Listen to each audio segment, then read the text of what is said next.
intensive search for the divine. So we've been already, approaching this topic. Let's see what I got here.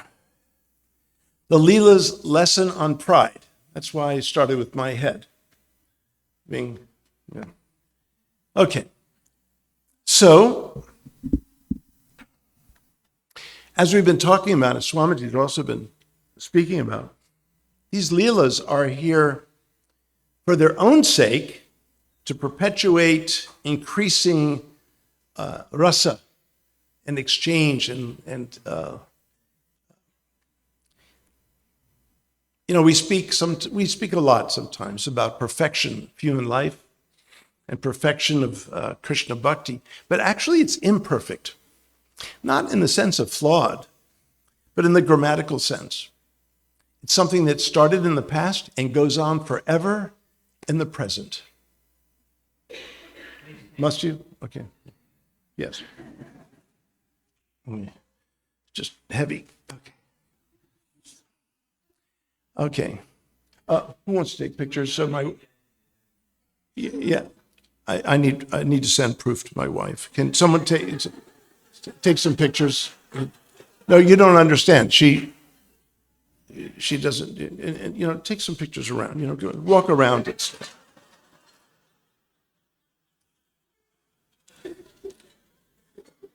Yeah, that's good. And you could take one with all of them in there. Okay, everyone, smile, even if it's artificial. Even if it's artificial. Okay, ready? Okay, yeah. Did you do it? Okay. Okay, give that thing back to me. Okay, very good. Okay, good. Maybe she'll believe that I came here. Okay, now, the Līla's lesson on pride. Okay, so this I put up here really not for any of you, but for myself, because pride is something that has to be personally addressed. So we're going to do that today. Pride. How is this done? Well, by the end of the first of 5 acts of the Rāsa Līlā, Kṛṣṇa, of course, as we saw, gave his double entendres. You should stay here, you should leave here. You should stay, you should leave. You should leave, you should stay. Okay, very clever and upsetting to the gopis, honestly. And the Vrajagopikas responded so articulately and so smart. I mean, they were like the Nagapatnis. I hate it when the women outshine the men, but unfortunately they do there. They do in the Wives of the Brahmanas, chapter 23 of the Bhagavata, and they certainly do here in the Rāsa Līlā, where these Vrajagopikas are extremely well aware of Krishna's little finaglings, and they're very well aware of his behaviors, and they finally convince him to let them stay. Now, of course, it wasn't that hard to convince him to let them stay. After all, that's what he wanted. He called them out to the forest with the flute and so on. So they finally were, Kṛṣṇa acquiesced, said, yes, you could stay. So they were running around the forest, they were playing, and they were just delighting in the beautiful Vraja forest together. And then in the penultimate verse of the first act, 4th scene, Shukadev says, thus those who received honor from the beloved Lord, Kṛṣṇa, the great soul, thought themselves the best among all women in the world. They then became filled with pride. Now, ostensibly, it seems like they're really grateful. Wow, look how Krishna's paying special attention to us. That's okay. But as soon as you start comparing yourself to others, then there's a problem. And this is so opposite of what we're trained in modern society. Everything is a competition. What did you get on the exam? You got a B? Oh, I got an A.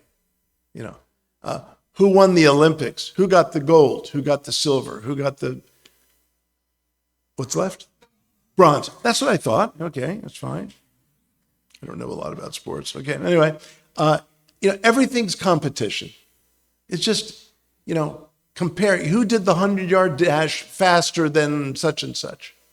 The Guinness Book of Records, right? Or something like that, right? The things that people do that have exceeded anyone else's. So this world is very much fixed on the idea of comparison and of competition. Who's better? Who's worse? And this becomes a problem. Now, what's happening here with the Vrajagopikas? They're totally absorbed in Rāsa. They are delighting in Krishna's company. And a few of them get together and say, wow, we must be the most fortunate women in the whole world. What happens? Keshava could see how they had become intoxicated with their good fortune, bestowing upon them his grace in order to quell their pride. Suddenly, right before them, he disappeared. So Krishna disappears when pride takes the front stage. Now, exactly what is pride? Now, we can hearken back to Swamiji's earlier discussion, I think it was yesterday evening, that when I couldn't find my parking space. There was pride there, and I learned my lesson there, but the Vrajagopikas are now learning the lesson in pride. Swamiji was asked, what about the devotees who had personal association with Prabhupada? Isn't this the right question? It was about that. And what about the ones that stayed, and what about the ones that left? You see, it's either about devotion or ambition. Devotion is focusing on the other. Ambition is focusing on oneself. It's just that simple. And Krishna Bhakti is a process of transferring ourselves from an intrinsically egocentric orientation in life to a theocentric orientation in our lives. Make Krishna the center. Now, in the Bhagavad Gita, we have a very clear sort of, we could call it a pneumatology, or it's a fancy word meaning the sort of structure of self. And first, the Gita postulates that there is a self, a true self that's eternal, unconditioned, and that's in the Sanskrit called, anyone? Atman. Well, okay, ahituki, okay, we'll move along to ahituki apratyatma soon. But the Atman, right? The Atman is the true self, permanent self. And then, of course, what is the subtlest thing that covers that self next? What is that thing? What's that? Ahankara. Ahankara. And what does ahankara mean? False ego. It's very commonly translated by Prabhupada as false ego. What does it directly mean?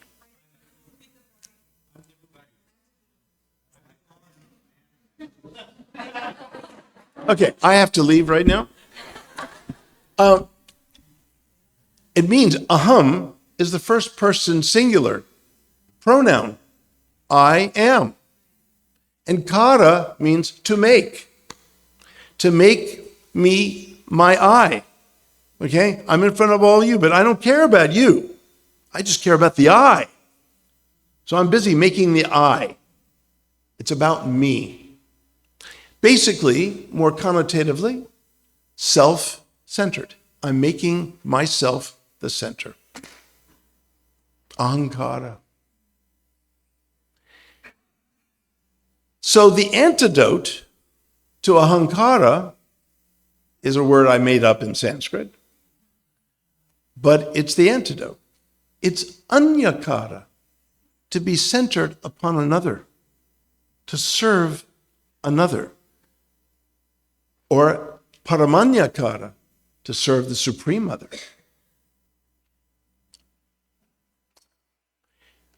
At a former life of mine, I used to play Renaissance lute. Look, I'm trying to share some personal stuff here, okay? Okay, and it's received with less than, what I expect. But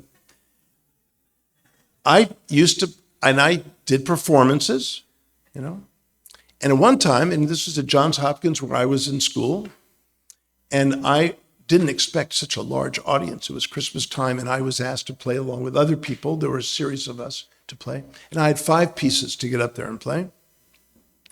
And I frankly was quite nervous because there were about 1,500 people there, and they all looked terrible. They looked like little demons in the audience and so on.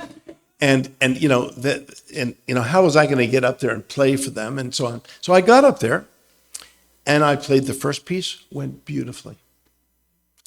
Played the second piece because I put them in an order where I could easily just be, involved in the music, and it was beautiful, beautiful music, beautiful pieces. And the fourth piece even went well, and I started the fifth piece and I said, "You are really good." And I blew it. As soon as I was giving myself this self-recognition, I blew it. And so now what you learn in musical performance is you keep going, even though you make a mistake. You don't drop the beat. That's the most important thing. So I did that, but I messed up. And I immediately adjusted and got absorbed in the music, not in myself. Like, you're really good stuff.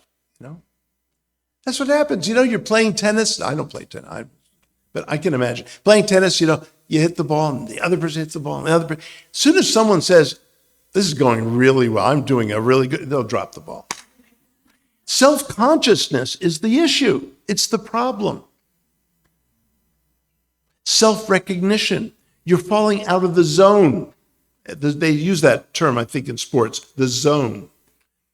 The Rāsa zone for the Vrajagopikas was to be frolicking around in the forest.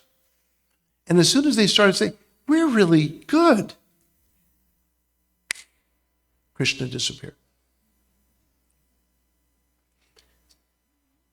So the idea here is pride is a very subtle thing. It's not an obvious, boastful, "I'm so great, look at me." We don't really have anyone these days we can point to in government that I know of. Anyway, but I'm just not very well informed, I guess. But it seems like some of you are aware of some people. Some people just need a lot of attention. But that's not where happiness lies. Happiness lies in giving others happiness. I often ask my undergrad students, "So what do you want out of life? What do you want?" "Oh, I just want to be happy." Well, first of all, that means you're not happy now. And second of all, that means you're never going to be happy. So good luck. And I leave. I kick them out of my office after that. I'm a very bad professor. I shouldn't be allowed to teach. I destroy those little undergrads' egos. I am a mean professor. What I'm trying to teach them is that if you're trying to be happy, you're just not going to be happy. Real happiness is not within persons, but it's between persons. Happiness is a loving energy that exists between persons. So we study in Bhakti, our Bhakti theology is all about relationships. Swamiji, you were saying that pretty much the other day. It's all about relationships. So we don't attain perfection, as in the past perfect tense of the word. I started in the past, and no, I'm not going to call up Swamiji one day and say, "Swamiji, I'm now perfect." You'll say, really? What happened? Yeah, he'll treat it like it was an accident. Because if I do say that, and I think that that happened, it was an accident, because we're not after perfection, we're after imperfection, something that goes on forever and increases forever and never stops. There's no platform at which we reach and it stops.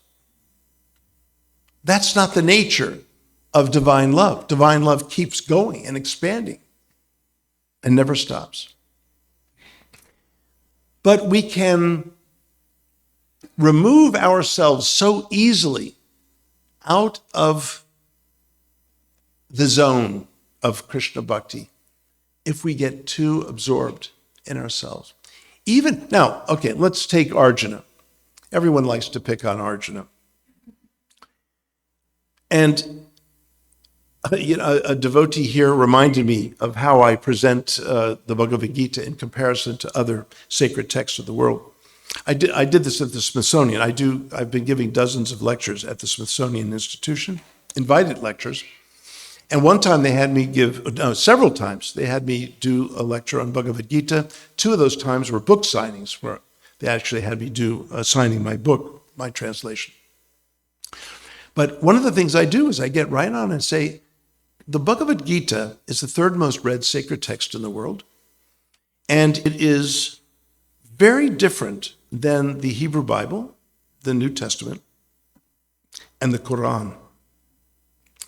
Those three texts front load God. Right away, God is right there in your face. Allah, the most merciful, it's beautiful. It's very beautiful. Shahada, opening of the Quran, beautiful.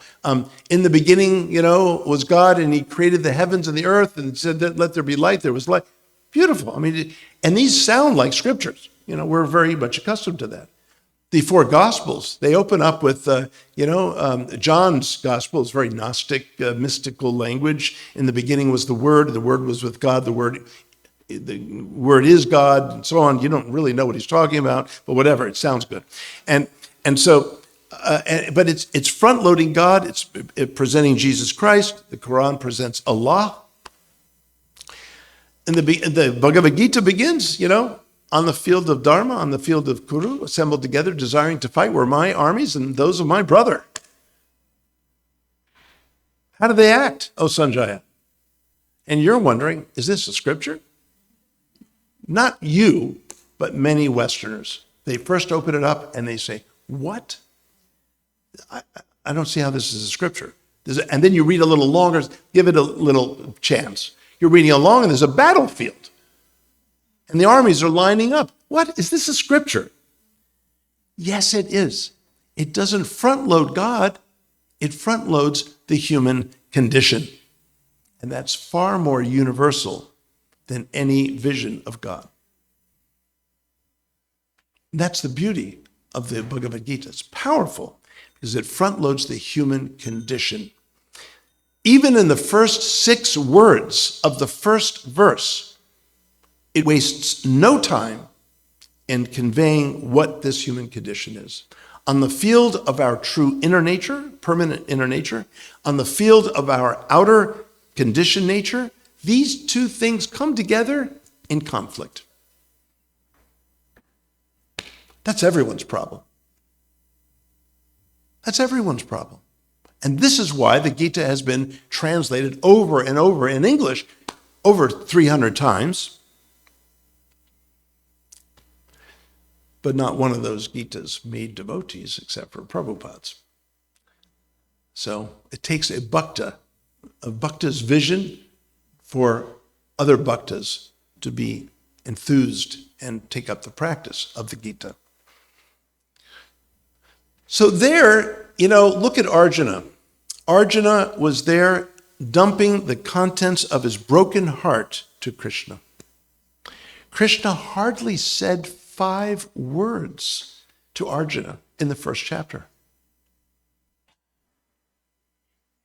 And it's as if Arjuna didn't even remember who Kṛṣṇa was. In a way, you could say that was an example of pride. He was so absorbed, so locked into his irresolvable dilemma of whether to fight or whether not to fight. He even subtly insulted Kṛṣṇa. He said, "O Madhusudana." Well, that's an epithet, valid epithet for Kṛṣṇa. But it's an epithet that says, you're a killer of demons. You're asking me to kill people I love. You don't even do that. You're asking me to do something you don't do.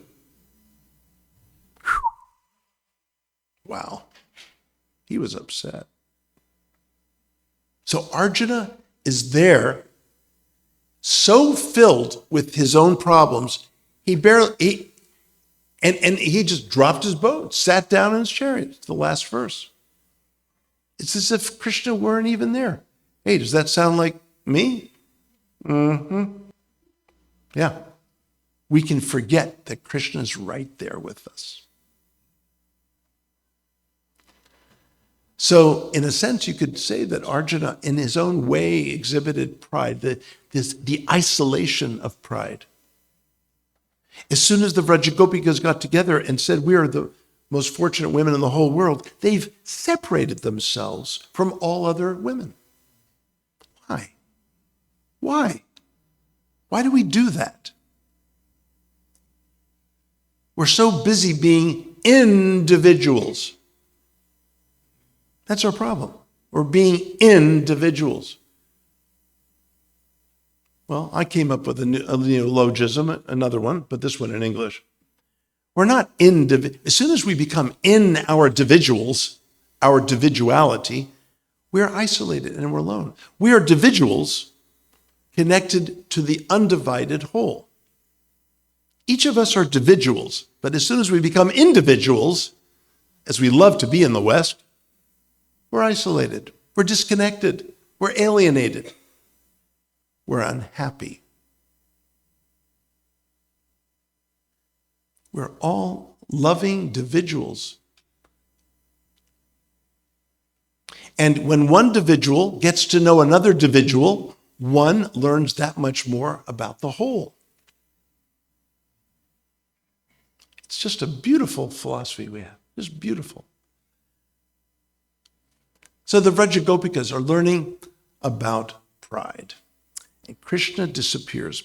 And Arjuna was on the chariot. It was just as good if Kṛṣṇa weren't there. You know, I have a colleague who, she loves the devotees, by the way. This is out in Berkeley, in the Center for Dharma Studies. And her father died, this is a couple of years ago, and she had a physical accident down the stairs, and she hurt herself. She couldn't go to the funeral in Montreal. She was beside herself. She called me up and she said, Graham, could you just write something from the Gita, and send it to me and I'll read it at the memorial. Because I'm just so beside myself, I can't. I'm busy grieving. I'm busy, going to the doctors. I'm a mess. I'm a complete mess. So I said, yeah, sure. So I'm going through the Gita, and throughout the Gita, Kṛṣṇa is saying to Arjuna, stop grieving. So what am I supposed to send to Rita? Like, hey, all of you grieving for this individual, stop it right now. You idiots, why are you grieving? The Gita says don't grieve. But that's really not what the Gita is saying. The Gita is saying to Arjuna, don't grieve. Why? Because Kṛṣṇa is saying, I'm right here. As soon as Kṛṣṇa is right in front of us,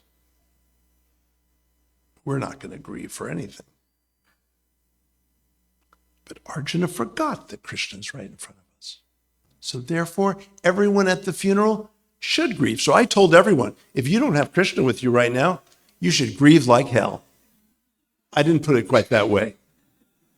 Okay, please, I know you don't know me, but I didn't do that. But I did something close to that. Yes, when Kṛṣṇa is not with us, yes, that is the reason to grieve.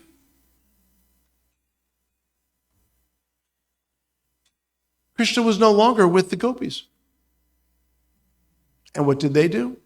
They started grieving. Okay? So, no.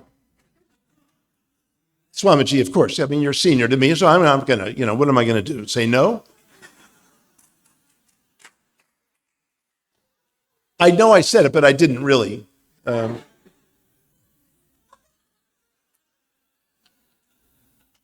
was in ventriloquist. I had you say what you didn't say. I was a ventriloquist. Oh, yes, that's what it was. Okay. I'll blame you. You're bringing up this into two successive verses. The word pride is there. And then you're using Arjuna as the classic example. But Arjuna was induced to take the position he took by our dear friend, the internal potency of the personality of Godhead. So he was induced to question, what kind of pride? Is it possible, they say better, someone who has attained what the gopis have attained, the love for Kṛṣṇa that they have, is it possible that pride can enter their heart? Or it's just an act of the internal potency of Kṛṣṇa so that he can do some fun and teach us a lesson about the danger of pride, even if. What's going on here? What kind of pride is it? It's not a material pride. It's not possible. You want me to respond to that? Yeah, it was induced by Kṛṣṇa, and therefore they exhibited as if, whatever the Sanskrit for as if, pride, but not really pride. Yes.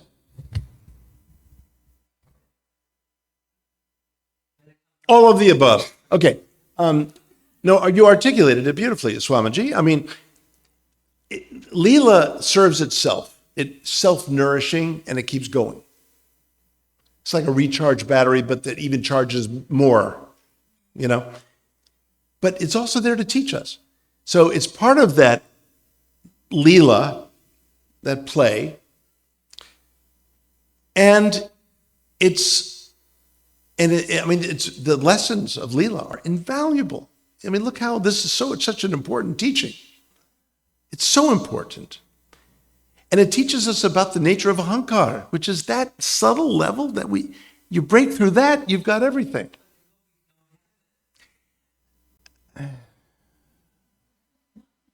I don't know, Swamiji. I'm just going by the text, Okay.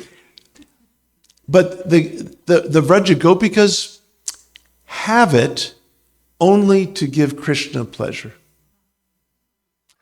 When I have pride, it has nothing to do with Kṛṣṇa's pleasure.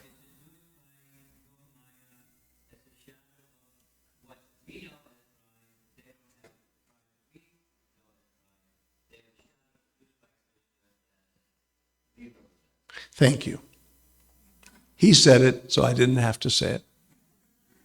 That's exactly right.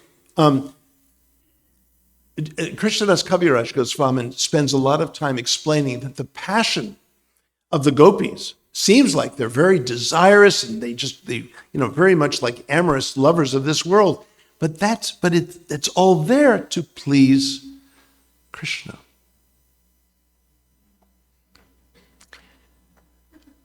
So that's happening to please Kṛṣṇa. So it is happening. But just as you say, it's part of the Līlā. And yet it's also there to teach us. It's complex, but it's beautiful. You're happy? Did you swallow the key or not? Did you? I don't want you to swallow the key. I want you to say more. But anyway, we'll get to more. Okay, so let's do this. Oops, let me see here. Okay, so Kṛṣṇa's disappeared. Why is this not working here? Let's try this again. There we go. Now, if this weren't enough of a lesson in pride, the second chapter, second of 5 chapters, the Vraja Gopikas begin in the second chapter. They realize Krishna's disappeared, and they are in agony. They are just like, where is Krishna? They're looking all over for Krishna. But first, before they do so, they decide to try to enact Krishna's Līlās, various Līlās, so they can almost impersonate Krishna as if he were there in front of them still. And they were putting on little dramatic vignettes. And when one of the gopis was acting like she was lifting Govardhan Hill, the other gopis went, bravo, that was good. That was good. And another dancing on Kaliya's heads, that was good, And in this way they could remember Krishna. And okay, that's heavy. It really is very heavy. I think you did that on purpose, right? You try to end my lecture early or something like that. Okay, so I know the techniques of temples. I've been around. So the gopis are acting out the different Līlās, and then they realized, look, we just want Krishna back. So they started asking the trees that they were sure witnessed Krishna coming by, because the branches were very heavy with fruit. It's the harvest season, but they took it as being the trees offering obeisance. So that's why they took it. But really, the trees were heavy with fruit. But they said, they asked the trees, they asked the deer, they asked anything. And it got so desperate, they even started asking the little vines on the ground. And no one would tell them where Krishna was. So they just went along, and then they found footprints. These Vraja Gopikas are forensic experts. They are amazing. They found a set of footprints that clearly were Krishna's, and they said, oh, there's a second set with smaller feet. Clearly, Krishna has gone off with one special Vraja Gopika. And so they're following the footsteps, and then they stop, but the gopis' footprints are missing, and Krishna's footprints went deeper. Krishna must have lifted her up. I'm telling you, and they got no training in the university in forensic studies. So this is quite, okay. So what happens is that they come across the special gopi who herself was abandoned again. Why? Because Krishna perceived in her pride. So these are two lessons on pride within just the short span of 173 verses. Apparently, we need to hear this. In the Līlās of all Līlās, in the Līlā of all Līlās, two, not one, but two lessons on pride.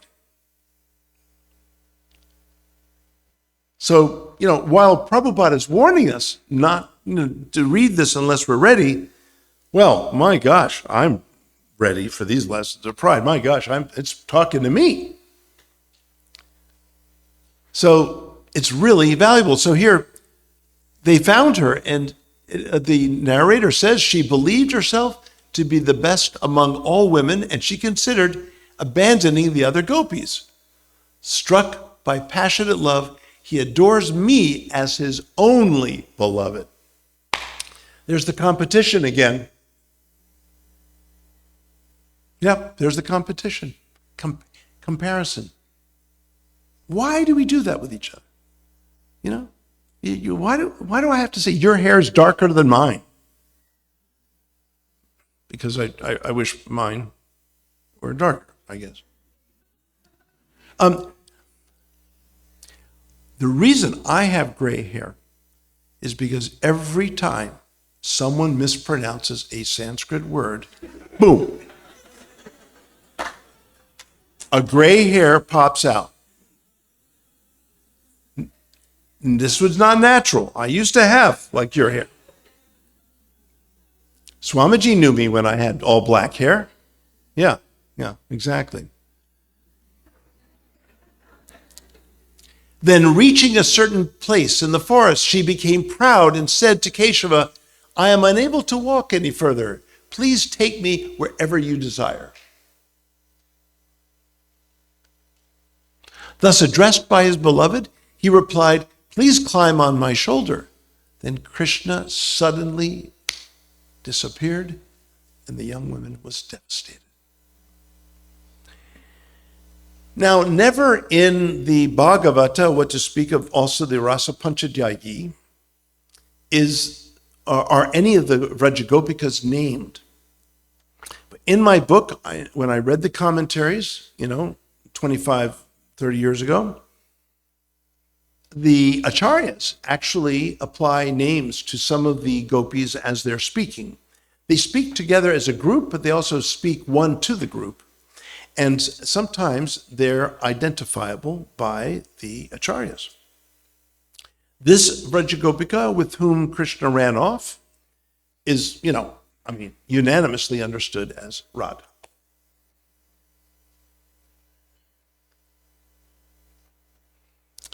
O destroyer of suffering. Oh, okay, wait, this is the third chapter. Okay, so we need to understand that the Vrajagopikas then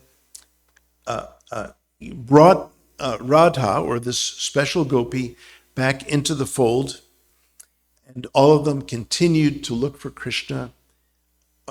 And the moonlight was in such a way that they had to stop because the moon was going down a little bit. So they stayed in one place, and then the third chapter opens up, and this is effectively a monologue of the Gopi Gita, the famous 19 verses of the gopis singing their songs in Trishtubh meter, which is 11 syllables per quarter line.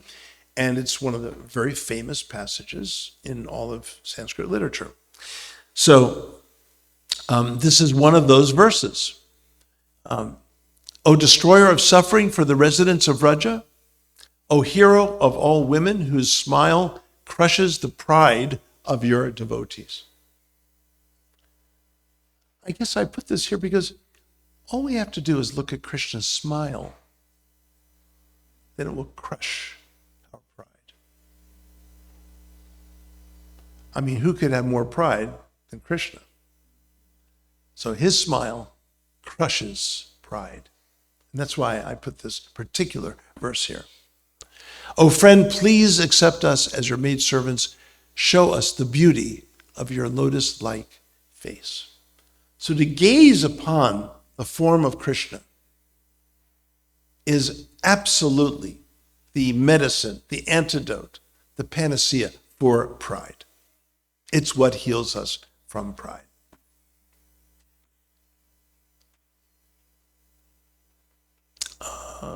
What am I doing here? What does that say? Oh, okay, I'm going into some other scriptures here about pride. This is the Bhakti Sutra, which I've translated. It's supposed to be published by Columbia University Press. I'm only about 12 years past the deadline for this book. You think it's funny, but I'm accurate. I am like way past the deadline. I think the editor there thinks I am dead.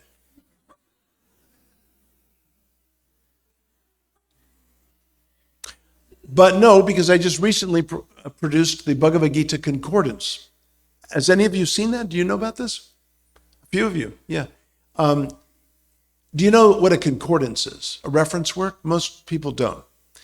It's when you take a very famous work and you take all of the words or the primary words of the famous work, you list them alphabetically, and under each one, you give the sentence contexts in which that word appears and the location, either the page number or the chapter number and verse, as you would for the Bhagavad Gita.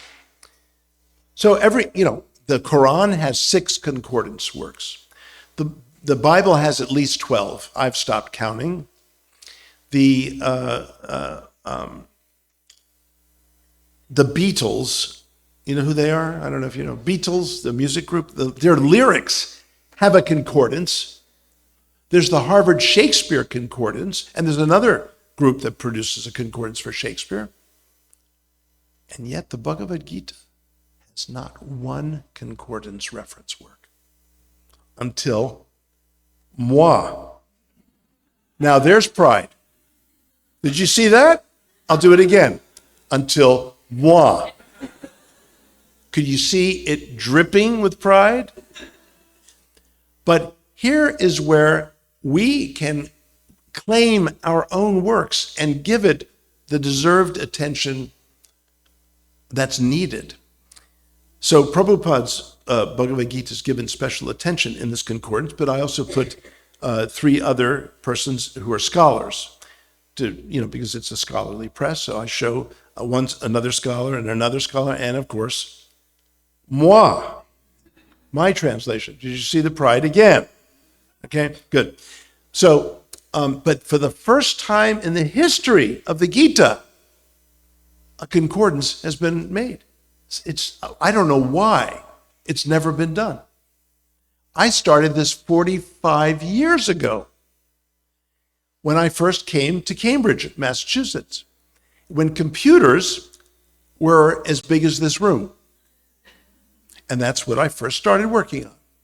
And I went to the Harvard Computer Center, and I used punch cards. Can you imagine this? Punch cards.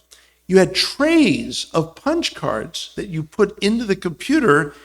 Anyway, I was walking out to my car with a hand truck load of punch cards, and the way I was trying to open the trunk, all of the trays spilled on the pavement.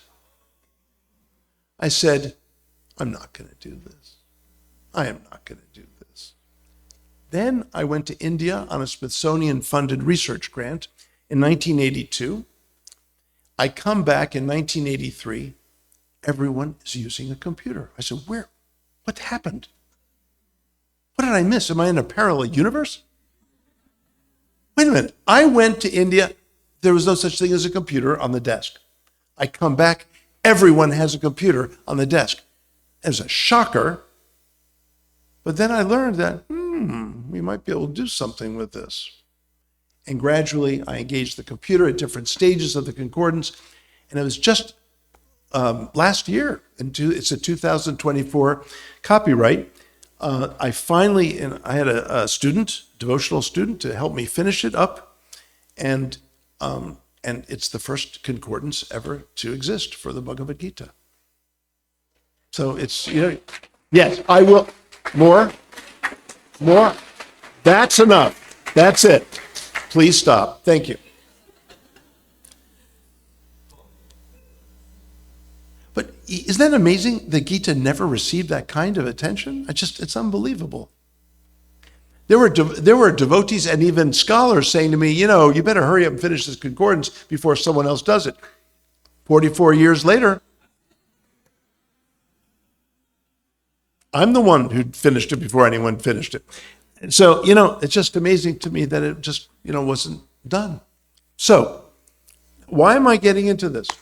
Oh, other scriptures. Okay, yeah. Well, this is a sidetrack, but I wanted to announce to you. It is a little expensive. It's a big book. You can see it on Amazon. It's published by Columbia University Press. Oh, that was the thread. They think I'm dead, but I did publish this book with Columbia. So here's the Bhakti Sutra. Furthermore, because Ishvara, the divine core of all reality, dislikes the person filled with pride, who practices the ways of action, knowledge, and meditation. For the person who possesses humility in bhakti is so dearly loved. So here the idea is that, when I'm practicing karma yoga, I'm doing it for me. When I'm practicing jnana yoga, I'm trying to gain more knowledge. For whom? For me. When I'm practicing meditation, For whom am I doing this? For me. When I'm practicing devotional service, for whom am I doing this? For the object of the service. That's the major difference between these other processes. Now, there is that element of becoming self-realized. We accept that, but we become self-realized all to abandon the self and to simply give to Kṛṣṇa and all living beings. Prabhupada says, love is for all beings, not for selective. I have love for all beings, except mosquitoes. I don't like mosquitoes. But I'm working on this, okay? I purposely let mosquitoes in the house, and I try to engage in some kind of interaction with them. Jai Shri Shri Radha.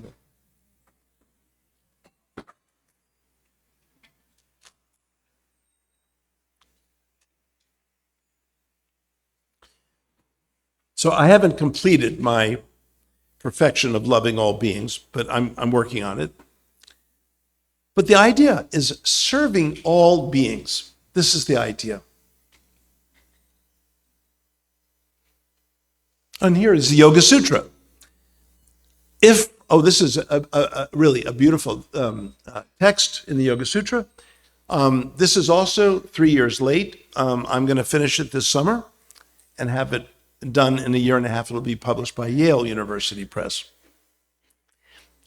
But look how relevant this is. If from the realm of the divine, there should be a calling to enter there, who else could they be talking about? Who else calls us to the divine? No one else but Kṛṣṇa.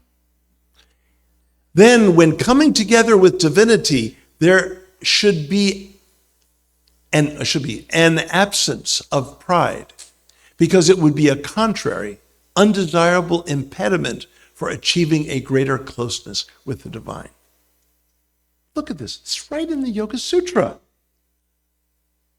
Pride is an impediment. It's a blockage. It's an isolation. I mean, honestly, I don't think it could be put more powerfully than that. This is in the Bhagavad Gita. Vitality, patience, tenacity, purity, freedom from envy, absence of excessive pride. See, I have pride, but not excessively. Some of you don't really believe me. That's fine.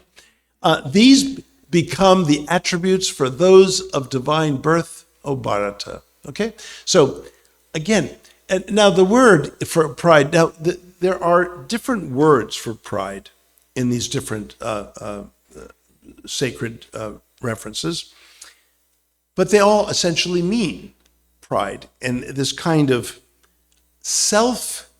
it's a self-recognition that's unnecessary.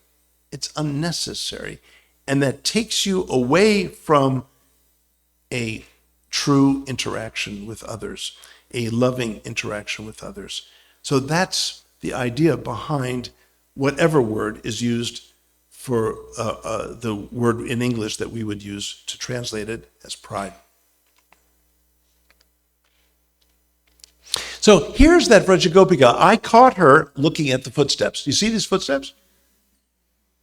See the big ones? See the little ones? Okay. I was right behind a tree and click, there she is. She's finding the footsteps. Okay. Let's stop there for a moment. Swamiji prematurely started asking questions. We forgive him. We're humble.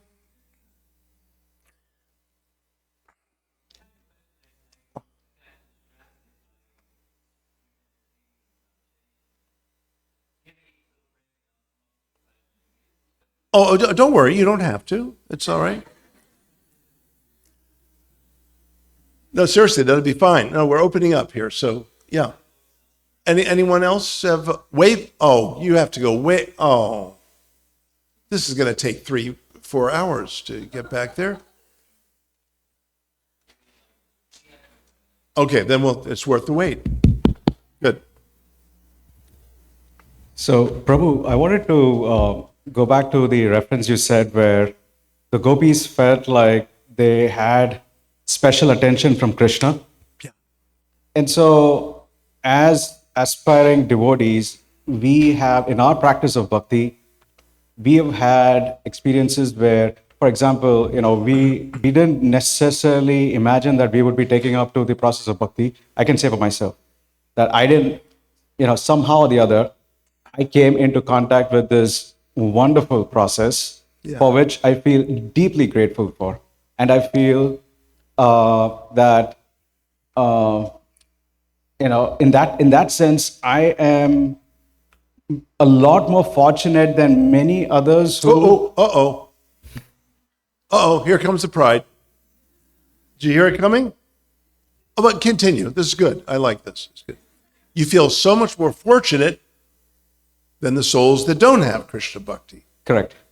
So is that... You're a very bad boy. Now, okay, you see, that's why I said ostensibly it appears that gratefulness is there. And gratefulness is a good quality. But we don't have to be grateful by comparing ourselves. I'm just so grateful. Thank you, Krishna, for giving me such grace in my life. And the rest of humanity, they can go to hell. I mean, you're not saying that. But any kind of comparison can remove you from actually your own gratefulness. It's a subtle thing, I think, that the Bhagavad is trying to teach, and these other scriptures. Just dwell in the grace. Don't think about others who don't have the grace. Or, my dear Krishna, I am so grateful. I would like to share with others what gifts you've given to me, and maybe they also can receive such gifts if they haven't already. There's also the presumption that they haven't shared that they haven't received those gifts. How do you know? You're standing there saying you've received all those gifts, and you're assuming that all these innocent looking, they're so innocent looking, but whatever, all of these gentlemen up here have not received Krishna's grace. Now, of course, it's kind of an easy assumption to make. Anyone in this temple room in front of Sri Sri Radha Damodar certainly received grace. It's just, we don't know. We just don't know. And if we can know that we just don't know, and just revel in what we do know, in the receiving this grace from Krishna, that's all that's needed. And anything extra is dangerous. Dangerously moving, subtly, dangerously moving to pride. That's what I'm getting anyway. That's what I'm getting from these texts. It's a subtle thing. And we're so used to comparing. To revel in the graces that have been given to us is so special. But don't leave that. Don't leave that. You can compare it to your former life, like, my gosh, what was I doing without your grace? That's okay. But what was Swamiji doing without these kind of graces? I was doing that the other day. That's pride. See, part of it is there's an assumption that is going along with, how fortunate you are in comparison to all others. You're not a god. You don't know all others. See, that's part of the problem. We humans often say things that are not accurate, that are not precise. I'll give you one. I'll give you an example where someone appreciates something I've done, say, in devotional service. They come up to me and say, Prabhupada is so pleased with you. And I say to them, how do you know what Prabhupada's pleased with? who the hell are you? I mean, I don't get that obnoxious. Actually, I do. But it's what you know what they really mean to say? See, they can't honestly say that. They cannot say what would please Prabhupada. Prabhupada can say what pleases Prabhupada. You know what they're really trying to say? I would be so proud to offer what you've done for Prabhupada to his lotus feet. I would be so proud to do that. Manina, right? Amanina. So manadena, to give pride to others. Be proud of others, not yourself. I'd be so proud to offer to Prabhupada's lotus feet this wonderful service that you have done. That's what they're really trying to say when they say Prabhupada would be so pleased. You want to disagree? Don't give him the mic.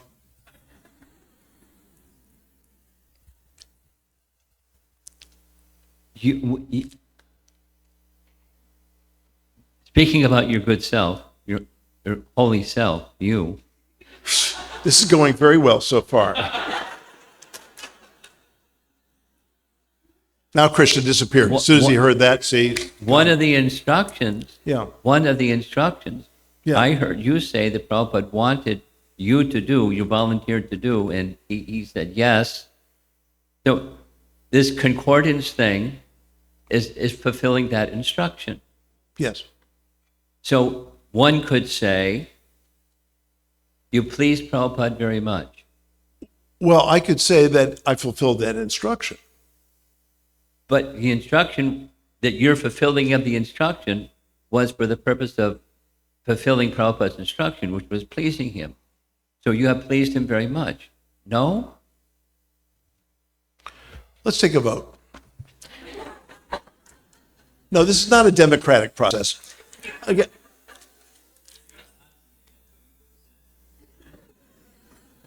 I see why you invited me up here, Swamiji.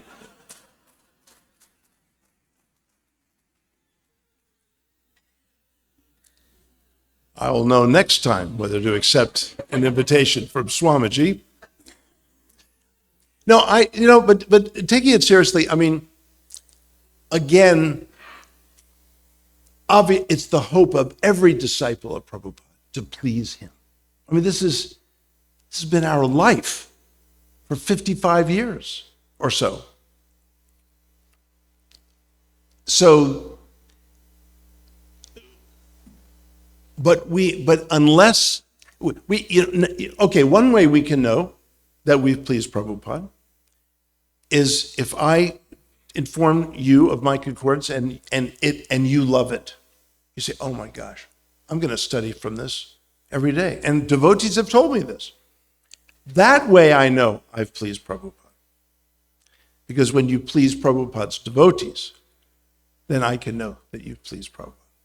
So that's one way I can know. But just by doing the concordance, I don't know if I can know. I know that I'm on the way to fulfilling Prabhupada's instructions to me, but I don't know that he's pleased.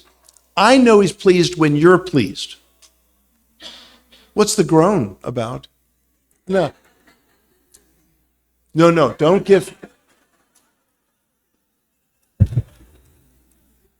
Why do you do what he says? Somebody else gave me another microphone. I suppose, yeah. Okay. By Sheshika Prabhu, Yeah. and the service that he has done Yes. to further the book distribution in North America. Mm-hmm. Are you going to argue with me that? Yes. How dare you? It's good. No, but seriously, Swamiji, so many devotees are doing so many wonderful things. I see the things you're doing. It's inspiring. It's inspiring to me. Yeah. But you see, but that's how you know. That's how I know that Prabhupada is pleased. If you like what I'm doing with the book that's coming out with Oxford, I'm going to send you a copy. If you like it, I say, I think Prabhupada is probably pleased. See, I know from my godbrothers and godsisters, when they're pleased, after all these years of serving around Prabhupada and then beyond Prabhupada's departure, then that's how I can know. That's just the way I know. There is no peace here. Way in the back, someone got him. Oh, good. Hare Krishna. Thank Jai. you so much for bringing critical thinking in our environment. And thank you for being in Gita Nagari, by the way. We really appreciate you being here. I'm just you. happy that you let me in. It's Holiness Ramapad Swami. I'm not let His in everywhere. mercy. Yeah. His mercy. I have a question about this theme of pride, because it sounds like language to me, Okay. in one sense. And I'm wondering, we say sometimes we have mixed bhakti. So is there such a thing as mixed pride? That, because we talk about anyalbilasita sunyam, all for Krishna. Right. However, someone may not be all for Krishna, and they may have some pride, but not totally prideful, as you were saying earlier. So can we reconcile something around there, that point of mixed pride? That's interesting. Well, you're making me think about a few things. First of all, let me go to something that harkens back a little bit to Swamiji's question about the gopis having pride. You know, one of the deeper dimensions of prema is mana, pride. So that's a different kind, it's a different order pride. So you're asking whether there can be a mixture of pride in the worldly sense. I mean, I think it's possible when I feel pride, I feel an enormous amount of humility at the same time. Okay, let's not. I don't want to share anymore. Okay, so, but look at Lord Chaitanya's instructions in the Shikshashtakam. Amanina, without pride, and this is how we can chant so purely and so sweetly, but giving pride to others, being proud of others. Again, that's appreciating others, and it's the otherness, it's the anyakara. The problem with pride is it's all ahankara. It's making me. Too much me. What's George Harrison's song? I, me, mine. I think he once had a song on his Living in the Material World albums back in the day. So, this egocentric, self-centric, it just gets in the way of true appreciation of another. And that's what you want to retain. And I think that's the lesson here. So is there such a thing as a mixed pride? Probably there's maybe some pride, but then there's some appreciation of another. Perhaps there would be. With me, no. I'm usually either just totally prideful or I'm totally prideful. Yeah, so I suppose that, I think I've experienced someone who maybe has a little pride and then maybe is also generous in a different way at the same time. I think that's possible. Yeah. But Krishna's very strict here. The lessons in Shastra here are very strict. Remember, you either have pride and Krishna's not there, or you have no pride and you're totally absorbed in rasa. So we're talking about a very high level of consciousness and full-heartedness. So that's what we're talking about. Yeah. Hare Krishna. Oh yeah, over there. Yeah.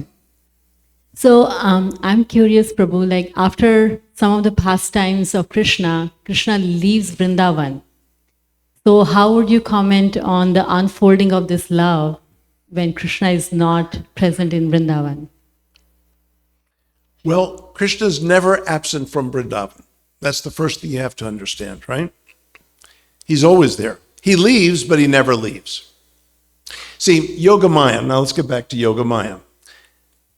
I think it was Vishwanatha Chakravarti who said that Yogamaya makes possible what is impossible. It's a good definition, isn't it? Makes possible what is impossible. So Krishna leaves Vrindavan and never does. So deal with it. So the idea then is, okay, when you read the full Rasa Panchadhyayi, we're going to get to that in a second. Krishna, you'll hear Krishna saying, I became invisible to you. I did not become, I was not visible to you, but you were never out of my sight. You were always visible to me. And isn't that the human situation? We are the ones who cause Krishna to disappear. Krishna never disappears. Krishna never leaves Vrindavan, but he leaves Vrindavan. How's that for a nice, vague response? Yeah, I have to think about it. I have to sit with it. Yeah, and when you Beyond my comprehension. Yeah, and when you figure it out, tell me, okay? Someone else right here? Yeah. Yeah. Hi, Krishna Prabhu. Thank you for the nice class. You were talking about the happiness and how you tell your graduates or undergrad students when they tell you they want to be happy. Yeah, I'm a little abusive, I know. No. Is that what you're about to tell me? I'm sorry. No. My question is, you said that the happiness is in the relationship and not a function of a self or alone. Something. Right. So how do I bridge the gap when Krishna says in Bhagavad Gita, Brahmabhuta prasannatma, na sochati, na kankshati, sama sarveshu bhuteshu mad bhakti labhate param. Well, so it's one thing to achieve a state of self, but it's another thing to realize ye yatam prapadyante tangs tataiva bhajam yaham. As they submit themselves to me, I lovingly worship them. Did you know that Krishna lovingly worships those who submit themselves to him? Bhajam yaham, bhajami. Isn't that amazing? But if we're too busy individuating, Krishna's not there. So Krishna says in the Gita, as you know, I love no one and I hate no one. Completely neutral. But someone who loves me, I love them like anything, right? So you see, he's not, look, I was walking along the sidewalk during the middle of, going from one class to another on the university. And, the sidewalks are crowded, okay? I don't want you to think I'm an eavesdropper, but I was eavesdropping, okay? And there were two young ladies walking in front of me. And the one asked the other, does Mike still love you? And the other one said, he better or I'll kill him.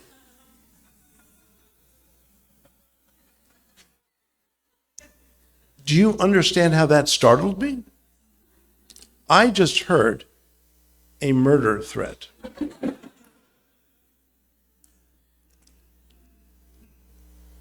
I actually put up signs for Mike. Because if Mike professed his love for her, it would be under duress and would not be love at all. If Mike were honest with her and said, no, I don't love you, he's dead. I became very honestly, obsessively concerned for Mike. And I put signs up around campus. For 3 years, I never heard from Mike. I think he's dead.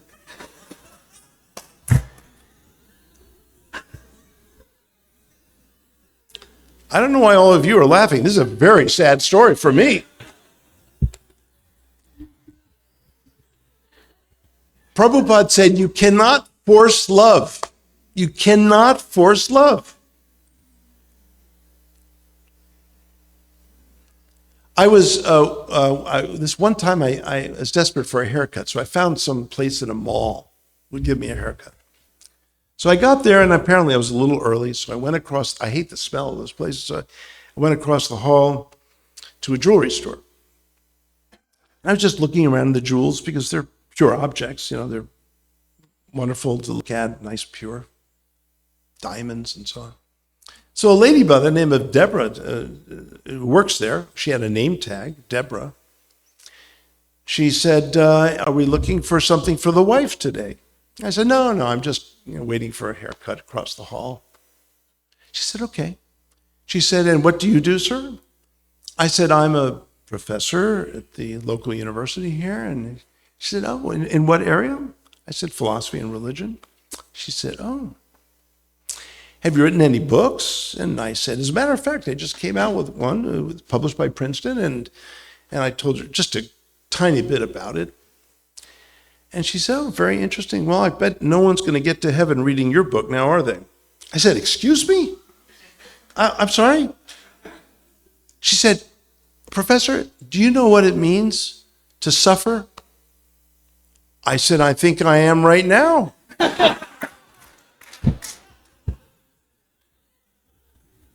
I think I'm getting a good taste. She said, well, if you love Jesus, I said, okay, Deborah, you know what?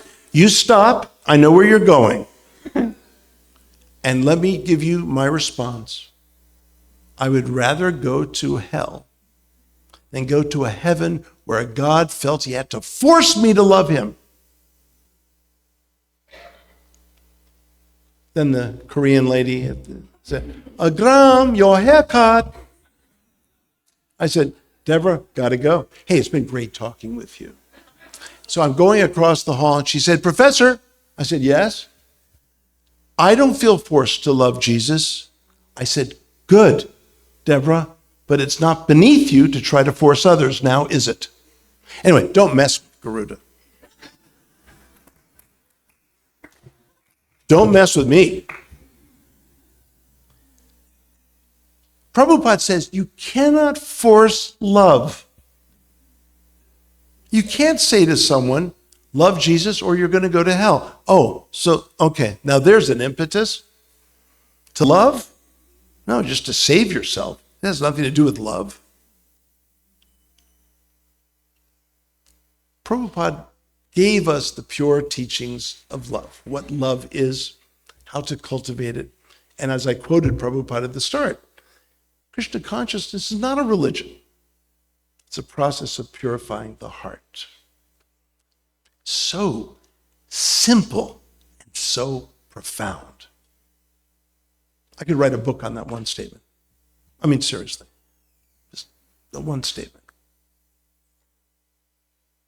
Now, speaking of which, are you ready for, we have 30 minutes left, right? Or are you going to short shrift me this time too? I mean, I love Gita Nagari, but I don't like your process of, just...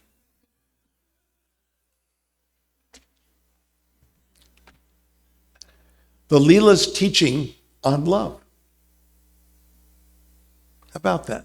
So, Kṛṣṇa, after the Vrajagopikas are singing the Gopi Gita, beautiful, beautiful verses.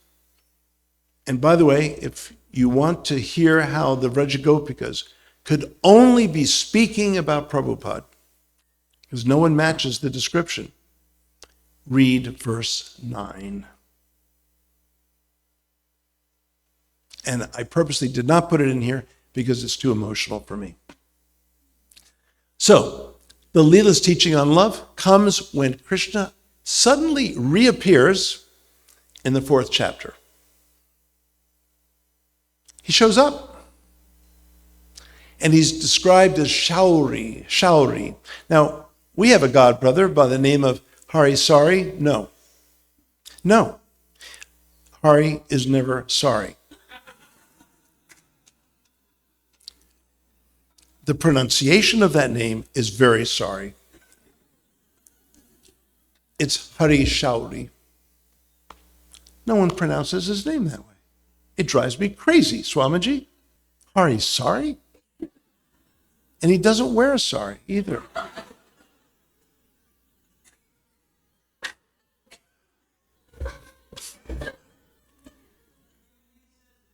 Yes, he does. That's the sorry thing about it.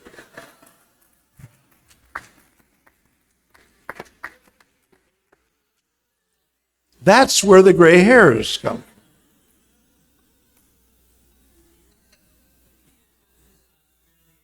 No, sorry. I considered that for a day or two. It doesn't work. Okay, so we have less than 30 minutes to look at Krishna's lessons on love, teaching on love. So it's the penultimate chapter. It's the fourth chapter out of 5 chapters.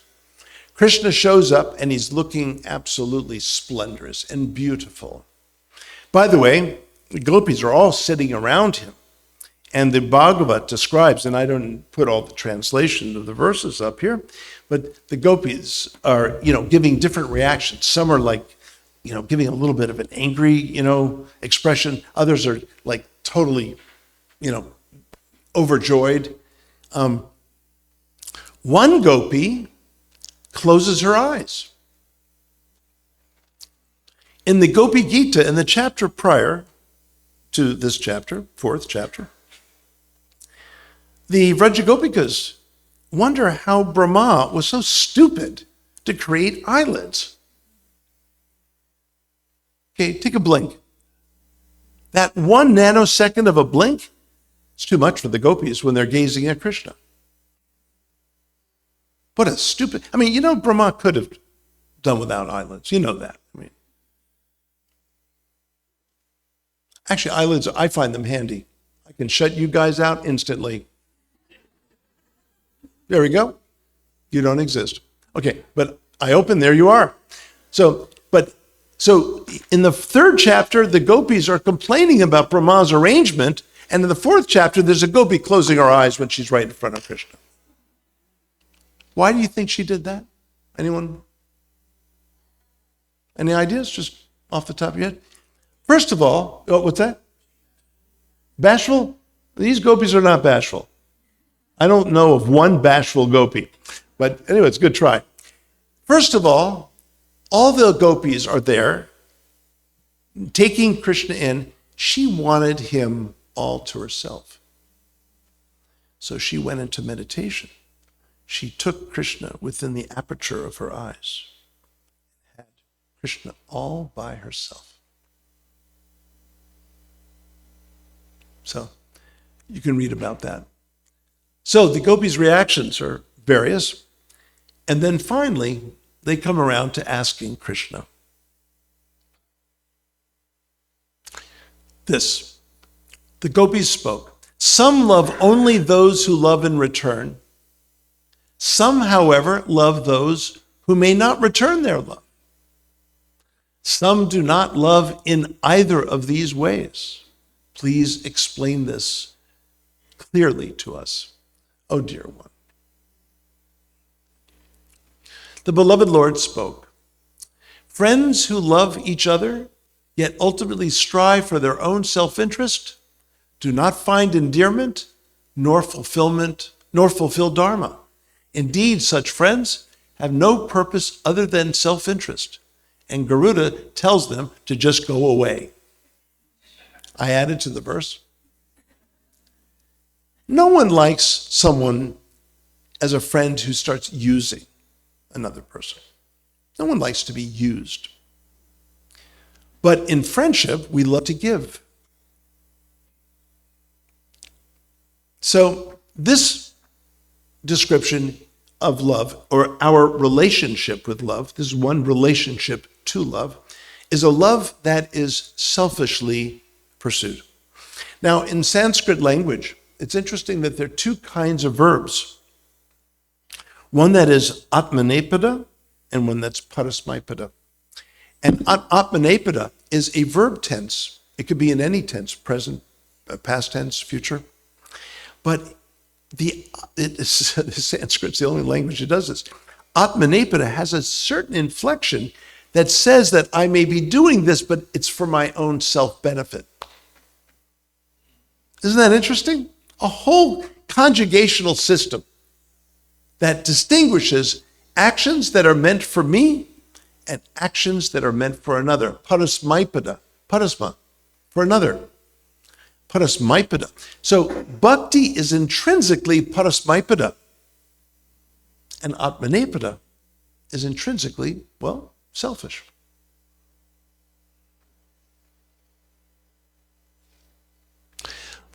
Those who love others who may not offer love in return are either parents or persons of compassion. How many of you in here are parents? Let me see hands. Yeah, I feel for you. Yeah, I am too. You know what it's like. You love them, but they don't love you in return. I remember going to India for a whole month. I returned when my kid, this was a long time ago, when my son was only 8 or something like that. I gave him a big hug, the wet fish hug. He just kind of stands there. What I learned from that is that that's what it must be like for Kṛṣṇa when he embraces us. We just stand there.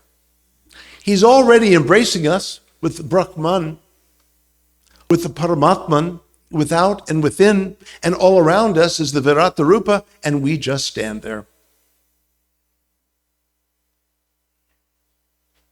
Just like our children do. Oh, I thanked my son. Thank you for teaching me how I look to Kṛṣṇa. Thank you for that. He didn't understand how I said it, but it's fine. O ladies with beautiful waists, they are persons of dharma who are without fault and are truly endearing. So this is the picture painted here, is of parents who selflessly love their children, hopefully, and compassionate persons or sages who love persons, whether they are being loved or not.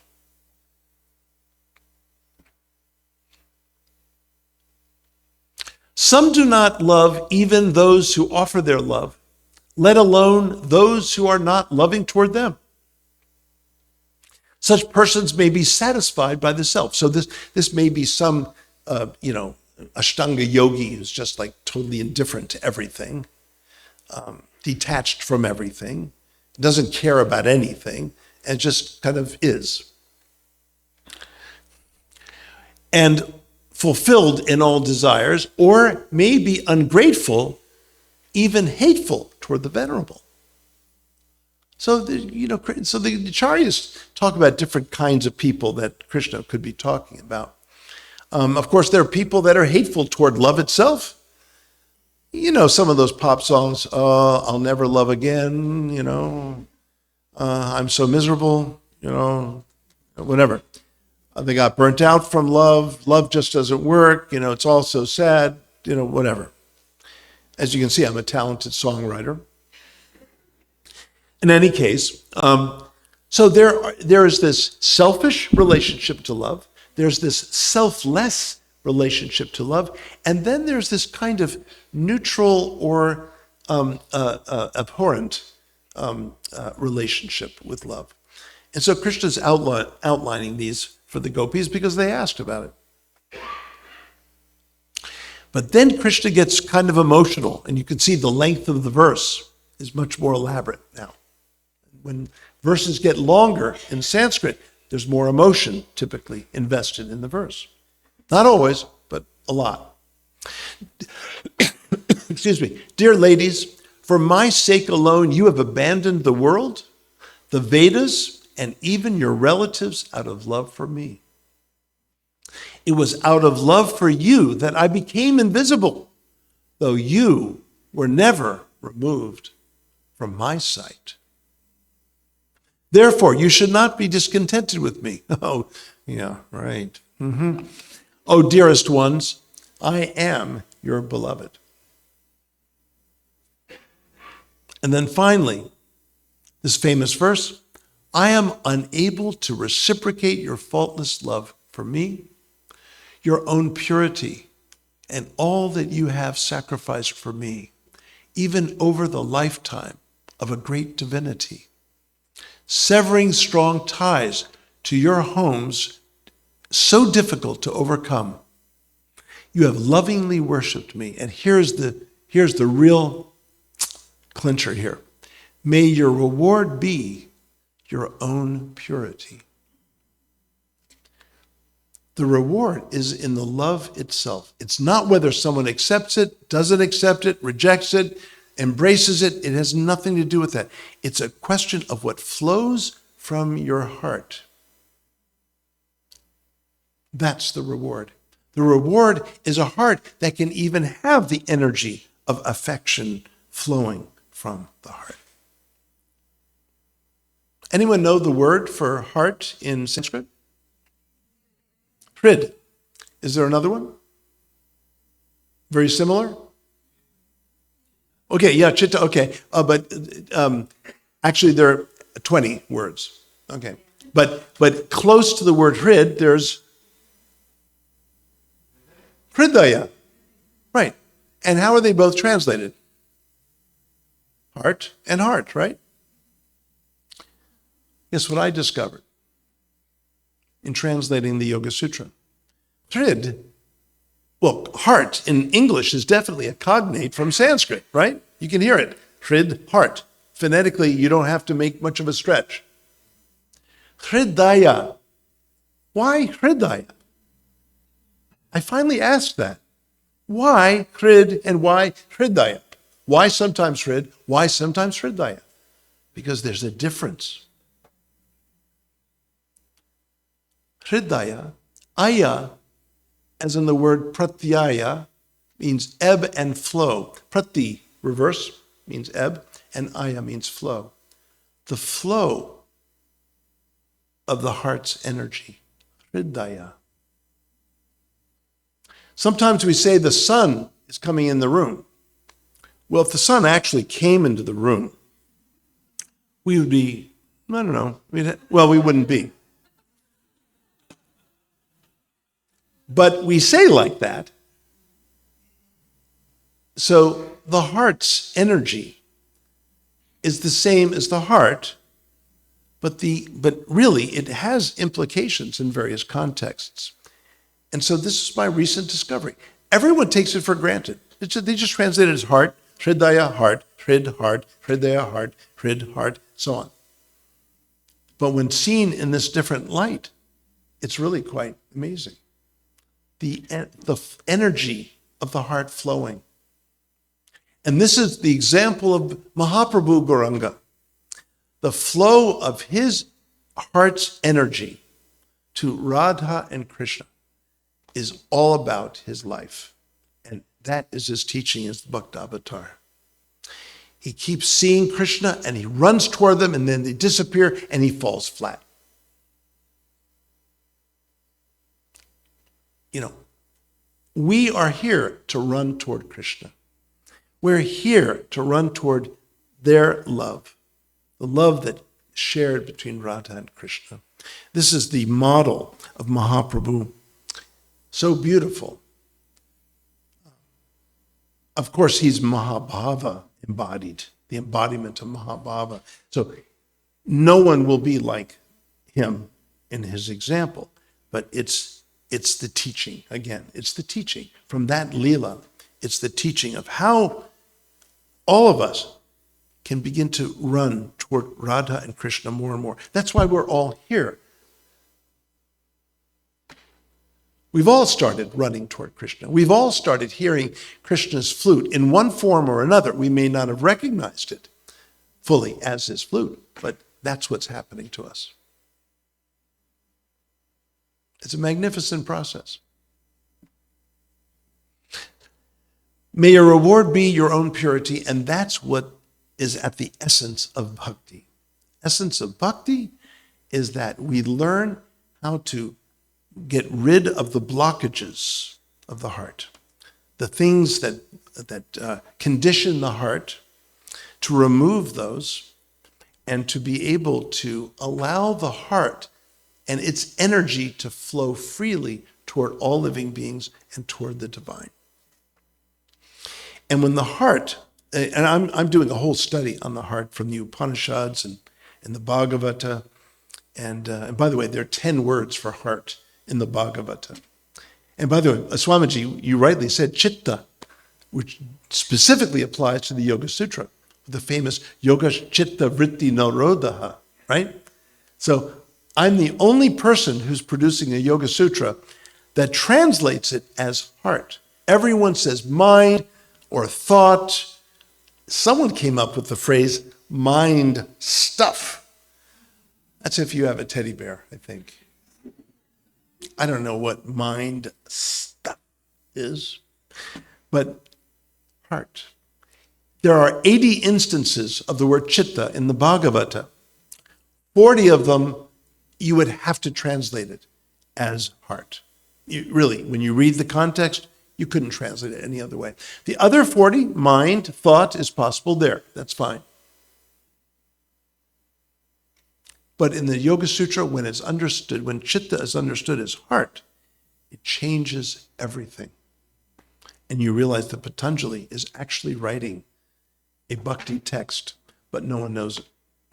Prabhupada himself revered, he called him I forgot the exact word he used. Anyway, a great personage, the great sage Patanjali. He revered Patanjali. What he didn't like were the commentators. That's what he didn't like. Mayavad commentators, impersonalist, Advaitin commentators. And that's what gave Patanjali's Yoga Sutra a name that bhaktas would not like.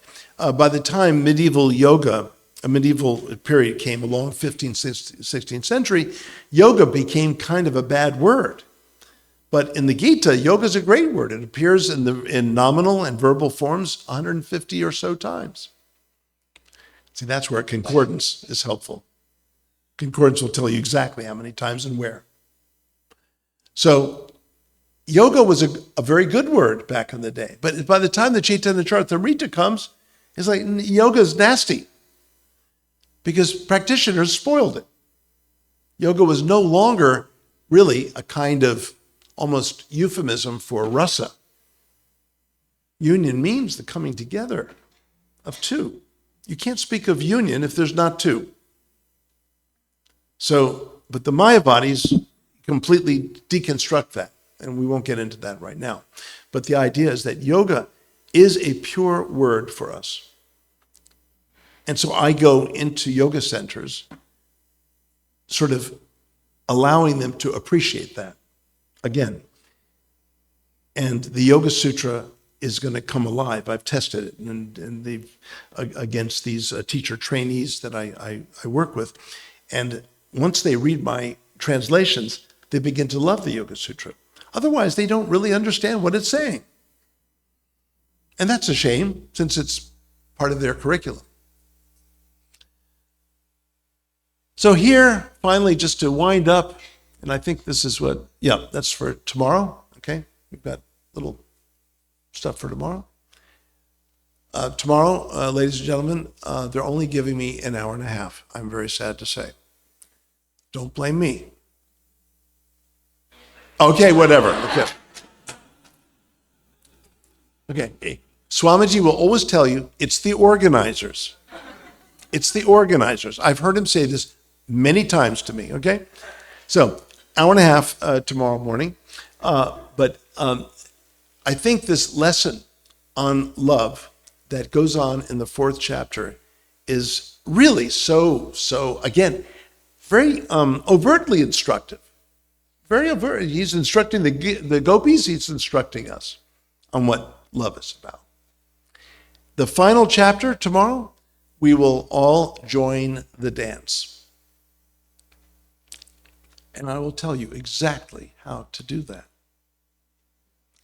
Yes, free dancing lessons tomorrow, even within an hour and a half. They can't stop me by giving me less time for my talk. So just open up for any comments or questions in the time we have left. What happened here? What's going on?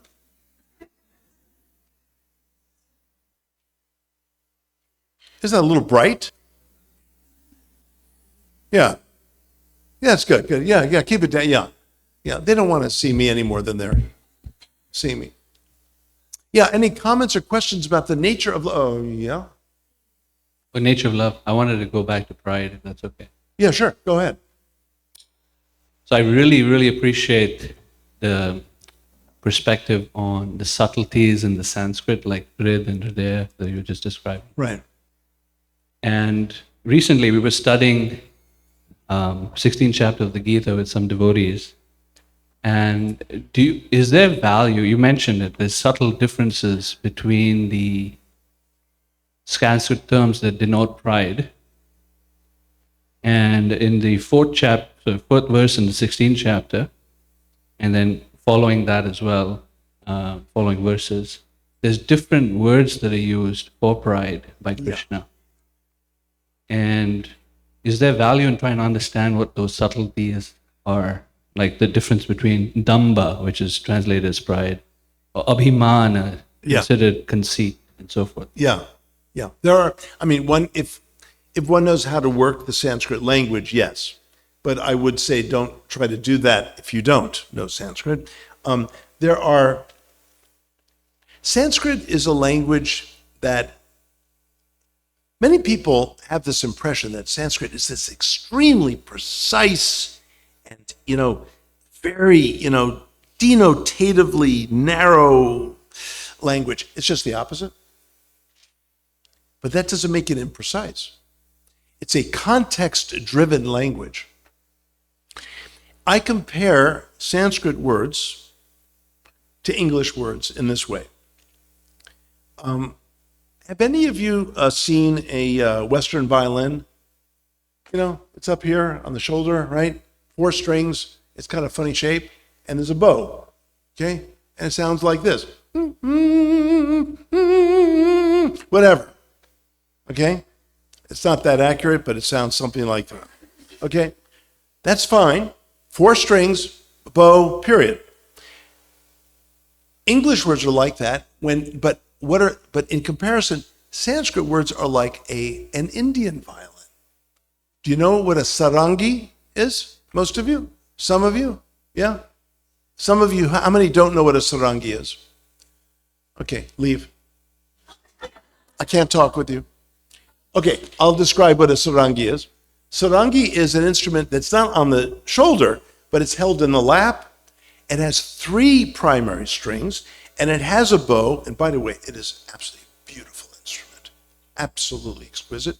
But behind the 3 strings are 38 sympathetic strings, known as tarabs. And when you strike a note with the bow, and they're never touched, when you strike a note on one of the primary strings, it will trigger appropriately a sympathetic string to sound along with it. And that's what Sanskrit words do. And when you finally realize that, it drives the translator nuts. Whoever invented footnotes, I owe my life to them, because it gives you an opportunity, while you have to commit to one word in the English, you have to be able to explain the nuances that are there that get triggered as well. And even not only just the nuances of the word meaning, but the way the word was used in the Upanishads, the way the word was used in the Gita or the Bhagavata. So it's complicated. If you take the process of translation, well, the expression is lost in translation, but you know what? A really deep, scholar of this, there's gain in translation as well. But that's rare. I find that too rare. For example, in the Gita, there are, so in the word, look, I did some field work, okay? And this was very, very risky field work. One day I came home to my wife and I said, "I'm very fond of you."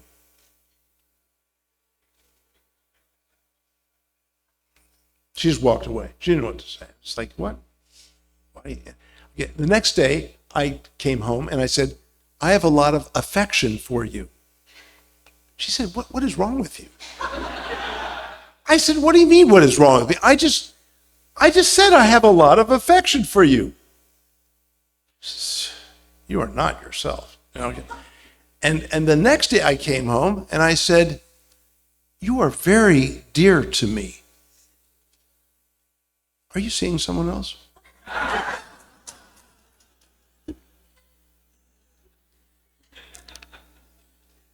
This got really, really risky. This is the worst field work I've ever done. By the 6th day, I was almost out of the house because I was using various synonyms. Finally, on Sunday, I said, honey, I love you. She said, you're back. In English, the only word that works is love. We are very depraved in the English world. Now, in Sanskrit, there are about 40 words for love. Now, how do you take all the words in Sanskrit that could mean love and with the one word in English that only works? Well, a lot of translators translate the words for love literally, when really what's being conveyed is simply love. So what I do is I combine the nuanced aspect of love found in the Sanskrit language, the particular word, with the word love. So if it's priya, which usually means dear, I say dearly loved. Ishtosi me dhritamiti. Ishta, you are, very passionately loved. But the word love has to be there or you simply miss it. Like my wife missed 6 days of professed extraordinary affection. But she didn't get it. So we have to be sensitive to what works in the target language and what is being conveyed in the original. It's really, really hard to do. Why did I get into that? Anyway, someone else we have 2 minutes left. And then they're going to kick me out of here. Not Swamiji, just the organizers. Hare Krishna. Just repeating. Yes, Hare Krishna. Hare Krishna. First of all, thank you so much there you are. Okay. Thank you so much for presenting such elevated topics in such an enlivening and sweet way, so it's accessible to people like us, or at least we can try to scratch the surface. The explanation you had about why Krishna holds the flute even when he's with the gopis is because he's calling us. Yes. That was really heart-moving and personal. So and given the discussion about the previous questions of Sanskrit kind of meanings to things, I was wondering whether there's any implications for the name of the flute, like Murli, Vamsi, etc., whether it means something or has a significance for how he's calling us or anything like that. If you could please elaborate. I wish I could. Right off the bat, I don't really know of any particular significance, but you're right in saying that there are various words for the word flute and Krishna's flute, describing Krishna's flute and so on. The important thing to know is that the Vrajagopikas are jealous of the flute. And which is funny because the flute technically is Shantabhava. So there's quite a reversal. But the reason why they're jealous of the flute is because they have closer proximity to Krishna's lips than they do. And he's just a flute. She's just a flute, whatever. Okay? So, but I'd have to look into that to see if there were any kind of significant aspects to these different names. Vangshi, Venu, Murali Krishna is often Murali Krishna. Anyway, so yeah, I'd have to look into that. So I don't really know. But good question. Yeah. We have minus 30 seconds left. Okay, that's fine. Prabhu, you mentioned this phrase, Rāsa Panchagyahi, Yes. and I'm not clear what the last word means. Oh, I'm sorry. Yeah. And I know Pancha means 5, but what does this entire phrase refer to? Okay. Adhyaya means chapters. Yes, in the 5 chapters. I'm sorry. Yeah, that's my fault. The 5 chapters. Panchadhyaya. Adhyaya would be in chapters, the 5 chapters. Adhyayi means the specific chapters of the rasa. Yeah, so it's referring to a specific group of chapters, the Panchadhyayi, right? Yeah, sorry about that. Should have described that. But anyway, it's been a delight today. Thank you so much. We'll see you tomorrow morning, only for an hour and a half. Hare Krishna.